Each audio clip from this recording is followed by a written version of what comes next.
Okay mga katiyats. So, ito yung breather ng tunnel. So, meron siyang singaw na hangin na sobrang lakas. Breather ang breather. So, galing siya sa ilalim. Malamig ka, hunters. Kapag idapo mo yung kamay, malakas talaga yung kanyang hangin galing sa ilalim. Okay, so para siyang breather doon sa tunnel sa ilalim. Okay, so itong mayroong breather, mayroon dito nakalagay yung sign na maganda, yung number. Okay, yung number sign. Dito siya nakalagay. So yung area kasi na ito ay mapakaganda. Yung breather nito ay hindi lang nag-iisa. Dalawa ito yung nakita namin. Ang isa doon nakalagay sa ibabaw. So ganito yun yung kanyang forma, malamig, okay? So ito naman yung frog, yung parang ulo ng hayop na inopresyon na namin. So hindi siya madali makatiis kasi malaking bato yung kanyang harang sa ibabaw. And then ito nakuha nga namin diyan sa part na yan. So hindi siya madaling kunin ka, hunters, kasi tatlo lang kami. And then malaki yung bato. So maganda, meron siyang butas sa ilalim. Ito yung ilalim niya, katayet. So meron siyang butas. Malaki tapos malalim. So doon siya nakatutok sa ilalim. Okay? So under yung item. Yun yung kadalasang mga butas. Yan o. Malalim siya, katiits. Kapag hukay natin yung mga normal stone, kapag hindi na tayo mag-base sa mga sign, hindi tayo makakita ng mga ganyang butas sa ilalim ng bato. Halimbawa, kapag makikita tayo ng bato tapos hukayin natin, hindi talaga tayo makakita ng bato na may butas sa ilalim. Kasi yung mga butas na yan, meron yung purpose, okay?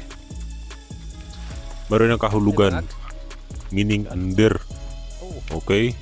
Saan nakaharap yung butas, doon yung item binaon. Pero yung ilan, may mga opposite na meaning. Paripindi lang kasi yan sa sign, sa area. Meron sign na ang plastada, sa ibabaw yung butas, tapos mga opposite yung meaning. Pero ito, under na talaga yung meaning ito. So ito, mga uling to ka-hunters, galing dyan. So yan o, hindi pa yan nakuha yung bato na malaki. So madaming uling, katiyats. So ito lang talaga yung area na nahukay namin na sobrang daming uling. Mga fossilized na uling. Kapag inyong pukpukin ng maso yung uling, para na siyang putik. Okay? Pero yung kanyang kulay ay uling. Okay? Kasi naging ano na siya, na fossilize. Okay, na preserve. Pero yung kanyang content ay para na siyang putik o lupa. Pero yung kulay ay hindi na iba, uling pa rin. Diyan sa part katito, diba meron ng butas doon sa ilalim ng butas na yan, sobrang daming uling. Okay. So mga uling, isa na yan sa mga marker na ginawa ng mga Hapon para magsisilbing patandaan na yung area ay positive sa item. Okay? So ganun yung mga kahulugan yan, hunters. Ikaw? So yung technique na in-apply namin dito Bangag? ay nilagyan namin ng mga puno ng kahoy. Punong kahoy, mga maliliit. Ginawang support doon sa ilalim. Tapos unti-unting inilabas yung bato. So ayun, nalabas. So hindi siya madali. Almost 2 days, 3 days ata namin inilabas yung bato kasi tatlo lang kami.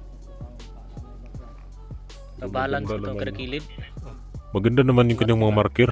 Masasabi natin na Legit talaga. Positive. Okay. Maraming sign. Bukod sa mga uling, yung makikita natin sa ibabaw na nakadikit sa mga bato, mga spalto. Okay, yung mga itim na kulay o yung mga alkitran. Yan yung kadalasang ibinalot sa item counters, mga alkitran, mga spalto. Yung mga spalto inilagay sa mga bato, makapal. Pero ako yung mangha dito katiyos kasi sobrang daming uling. Okay, sobrang daming uling nito.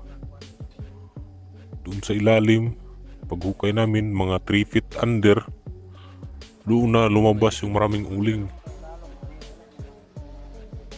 Yung iba, sentro. Yung iba sa may gilid ng bato. So ganyan yung purma niya katitso sa hindi pa nalabas sa butas yung bato. Meron siyang isang bato na nakalak. Pero yung kanyang design ay heart. Kapag hindi yan tatanggalin, hindi mo mailabas yung malaki. Okay? Ganyan yung design niya katitso. Para siyang arrow o pointing down. Okay? Tinlock talaga. Napakabigat nito katits. Dire gid. Almost, Bitay gini. I think, 2 tonelada yung bigat nito. Kasi sobrang laki nito. Tingnan nyo katits. Oh. Malaki yan. Uyog. Hindi talaga yan madaling kunin. Mintras di pa kay habog ba? Pero yung bato na yan, yung makikita natin sa ibaba, malaki pa rin yan. Okay, so ganyan talaga yung cover kapag yung area ay maraming bato sa paligid. Kapag maraming bato sa paligid, meron silang pwedeng magamit para itakip sa cover sa ibabaw. Okay? Yan yung magsisilbing cover. So yung iba ginawa ng disenyo, kung kaya yung makikita natin meron siyang mga butas-butas tulad nito. So ganyan yung plastada niya katitso. So ito yung sign. Okay? O yan o, dalawang butas. So doon siya nakatingin sa hinukaya namin. So nandoon yung anchor lock. Pwede siya lagyan ng kable. Okay, para hilahin ng bako. Ako nang picturean nga sign. Malaki yung bato katits. So doon sa may kable, doon lang talaga sa pinaka gitna, nandoon taga detection. Okay. So ito katits hindi pa yan natanggal sa butas. Sobrang laki ng bato na yan. Meron niyang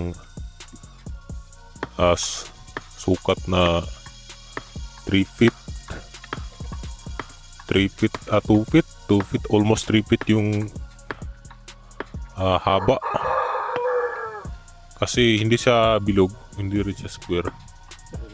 Para siyang naging matulis yung dulo. Okay yan, matulis. Para siyang naka-arrow, no, pointing down. And then meron siyang cutting stone. Meron siyang crack. Okay? So sinadya. Mga marker kasi yan katiyets, yung makikita natin na bato ng mga nakaka-crack. Ganun yung mga meron siyang mga hati, mga crack. Gikan dire, kalingon dire. Patong. Ngayon ay sinadya. Marker yan. Yung napansin namin dito katiyets, sa area na ito, yung mga deposito doon inilagay sa bato na nahati. Okay, lambaw, 2 bato para siyang nahati. So, under doon. Okay, kasi yung mga pagbaon mga katiyets, yung mga sign, area yan, hindi yan parehas. Okay, hindi yan parehas. Kasi iba-ibang generalin yung nagutos.